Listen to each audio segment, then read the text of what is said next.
All right, and we are live. Welcome, mamas, to the Mom and Baby Nutrition Support Group. I'm Alex Gardner. I'm a registered dietitian and a certified lactation consultant.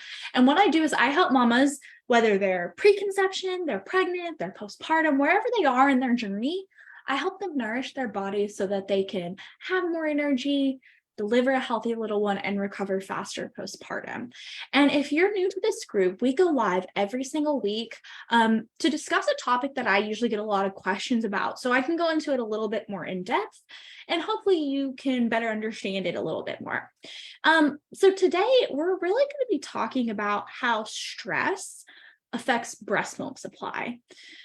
And we're going to be talking about the impact of stress on breastfeeding and how it can affect milk production. And so that's the thing. I always get asked, okay, well, does stress really affect milk supply? And it's like, well, yes, and kind of no, but mainly yes. And we're going to talk about that. So as a new mom, it's normal to experience stress in lots of different forms, whether you are changing physically and emotionally from pregnancy to the demands of caring for a new baby, being sleep deprived, having to deal with all of that. And it can come from a variety of sources. Like I said, lack of sleep, maybe you're worried about finances, maybe you've got, other issues going on and with family, or even just the pressure of being a new mama. So let's talk about it. So what are the reasons that stress does affect milk supply? So there's three big ones. First one, stress can affect the hormone that's responsible for milk production. Now remember, if you don't learn anything from this group, remember that breastfeeding has everything to do with hormones and nerve signals. So when a mom is stressed, her body produces a hormone called cortisol.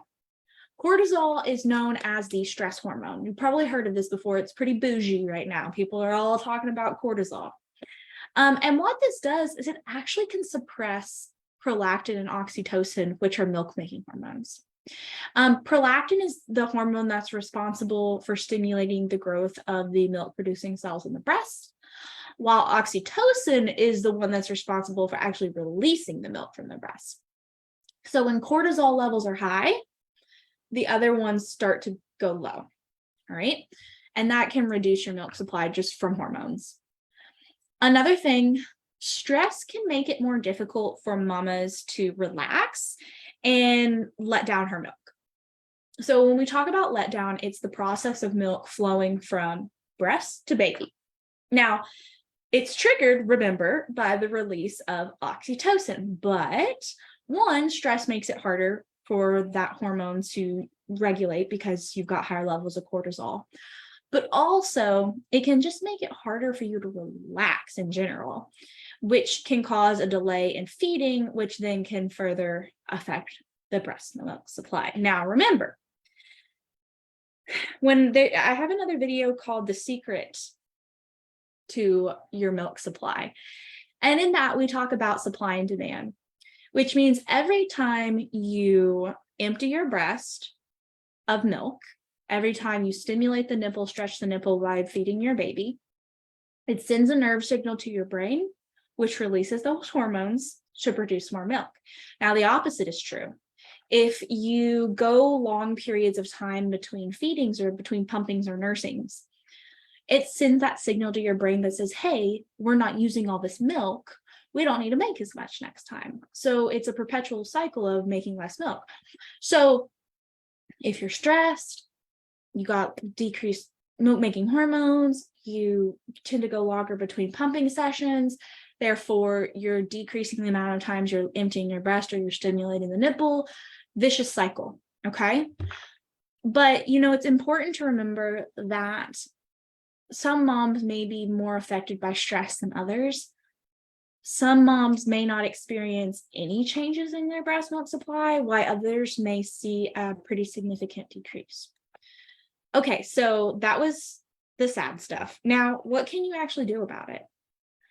First and foremost, it's important to actually take care of yourself.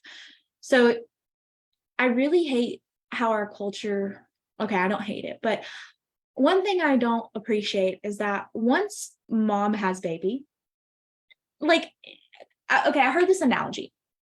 Mom is like a candy wrapper. So say like a Jolly Rancher. Okay. Mom's like a Jolly Rancher wrapper. When you have the baby, the Jolly Rancher, and the baby pops out, the candy wrapper is wadded up and thrown away. And all everybody cares about is the candy. And that's what it's like going into new motherhood. Once you're pregnant, everybody's like, oh, beautiful Jolly Rancher, right? And then you have the baby, the Jolly Rancher, and mom, the candy wrapper, gets thrown away. Everybody takes their attention off of mom. So if everybody's taking their attention away from you, you need to give extra attention to yourself. It's important for self-care that you get enough sleep, you exercise lightly, okay? You take time for self-care, because that's going to, one, do a load for yourself in general, but it's also going to reduce stress levels. It's also really important to seek support from friends and family, saying, you know, let them know what kind of support you need. Let them know how they can help you. Talk to a therapist or a counselor and work through anything that's really going on.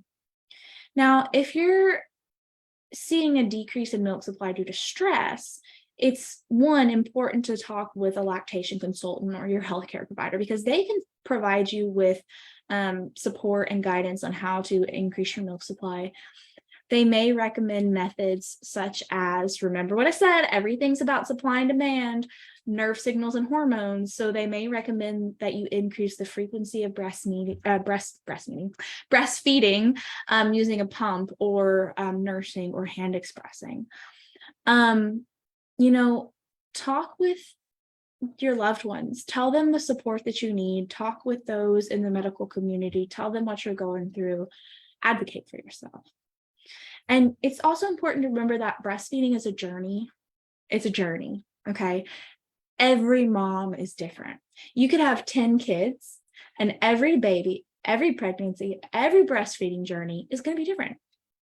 So don't get discouraged if you experience a decrease in supply due to stress, right?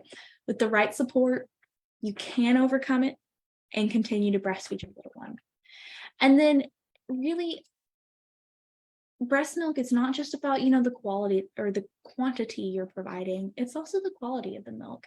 Even if your milk supply is affected by stress, your baby will still receive the benefits of your breast milk, which is of course full of antibodies and all that good stuff for your baby to support their growth and development.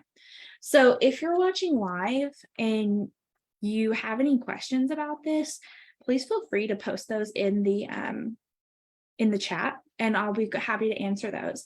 And of course, if you're watching the replay, feel free to ask your questions in the comments or reach out to me personally, and I'll be able to elaborate a little bit more. And as we go through, you know, every week I go live, and I want to make sure that this is very valuable to you. So if there is a particular topic that you're interested in learning more about that I haven't already covered, feel free to let me know. I want to make these as super valuable to you as I can. And just letting me know what you want is going to be amazing, because we'll make this awesome for you. So mamas, I hope you have a wonderful, wonderful rest of the day. And I look forward to seeing you all next Wednesday. Have a great rest of your week, mamas.